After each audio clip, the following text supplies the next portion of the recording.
Divorcee মেয়েকে বিয়ে করতে তোর লজ্জা করল না? ছি ছি ছি, শেষে কিনা তুই আমাদের ছেলে হয়ে ডিভোর্সি মেয়েকে বিয়ে করলি।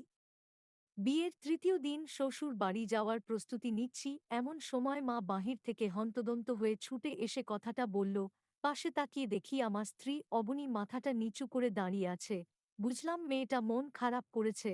মায়ের দিকে স্বাভাবিকভাবেই তাকিয়ে বলি, তোমাকে এসব কে বলল মা? কে বলবে, তোকে বলতে হবে কেন? ছি, তুই আমার ছেলে হয়ে একটা ডিভোর্সি মেয়েকে বিয়ে করে আনলি। এখন ওকে এই মুহূর্তে বাড়ি থেকে বের করে দে। ইস, ঘরটা অপবিত্র হয়ে গেল। মা, তোমাকে যা জিজ্ঞেস করেছি সেটার জবাব দাও। তোমাকে কে বলল অবনী ডিভোর্সি?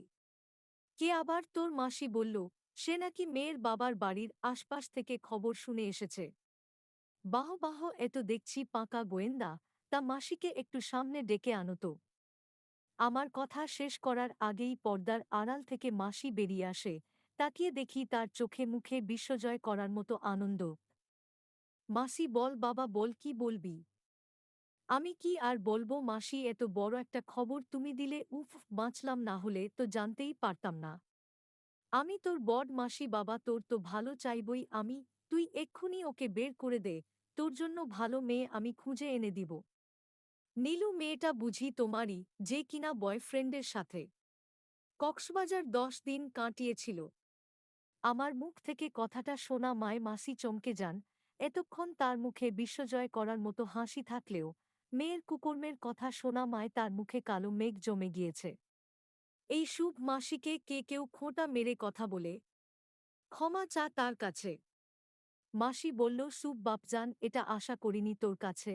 তাছাড়া নীলু তো তোরই বোন, একটু ভুল করেছে, তাই বলে আমাকে কথা শুনাইবি? তোমার মেয়ে ভুল করলে ছোট, আর আমার বউ সামান্য ডিভোর্সি হলেই যত সমস্যা। তোমার মেয়ে তো কোনো বিবাহ ছাড়াই কক্সবাজার 10 দিন বয়ফ্রেন্ড নিয়ে থেকে এসেছে। আশা করি জানো মানুষ সেখানে কেন যায়। এবার কিন্তু বেশি বেশি হয়ে যাচ্ছে, মা বলল। বেশি বেশির কিচ্ছু হয়নি, এখনই তোমার বোনকে এই মুহূর্তে বাড়ি থেকে চলে যেতে বলবে। আর তার জন্য অতিরিক্ত দরদ উতলে পড়লে তার বাসায় চলে যেতে পারো। তোমার মতো নিকৃষ্ট মনের মা আমার প্রয়োজন নেই। এটা বলতে পারলি তুই বাবা? মাসি বলল, এখন বোন, চল চল আমার বাড়িতে চল। না জানি তোরে এরা দুজন বিষ খাইয়ে মাইরা ফেলে। হা হা হা, সাবাস মাসি, নিয়ে যাও। মা আর মাসি বাসা থেকে বের হয়ে যায়। আমিও অবনীর দিকে তাকিয়ে বলি, অবনী, কিছু মনে করো না। আমার মা অত্যন্ত সহজ সরল। মাসি তাকে তেঁতিয়ে দিয়েছে তার মেয়েকে বিয়ে না করাই। অবনী মুচকি হাসতে গিয়েও থেকে যায়। মলিন চাহনিতে তাকিয়ে বলে, বলছি কি, আমার বাবার বাসায় যেও না। ওখানে গেলে আরও কটু কথা শুনবে। কে কটু কথা বলবে? অন্যের কথা আমি গায়ে মাখি না অবনী, চলো বের হই। কথাটা বলে বাসা থেকে বের হতে নিব, অবনী আমার ডান হাতটা চেপে ধরে আর বলে, যেও না শুভ, তুমি জানি আমার মা বাবা নেই, এক ভাই ভাবি আছে। তারা তোমার কোনো খাতির যন্ত্র নিবে না। আমি কখনই তোমার ওপর কোনো অবহেলা সহ্য করতে পারব না। কিন্তু, কোনো কিন্তু নয়। ওসব নিয়ম মানার প্রয়োজন নেই। ভাবিকে তুমি চেনো না। তিনি মুখে এবং অন্তরে দু জায়গাতেই বিষ নিয়ে চলে। একটা বছর আমি সেখানে কিভাবে কাটিয়েছি আমিই জানি। আচ্ছা ঠিক আছে, ঘরে যাও, দেখি মাকে নিয়ে আনি। না জানি আমার মাটাকে মাসি কিনা কি বলে। কথাটা বলে দ্রুত বাসা থেকে বের হতেই দেখি মা দাঁড়িয়ে আছে দরজার সামনে।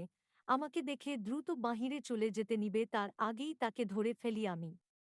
তারপর, মা, তোমার বড় বোন নিয়ে যায়নি তার বাসায়? তোর সাথে কথা নেই আমার। আহা মা, রাগ করো কেন?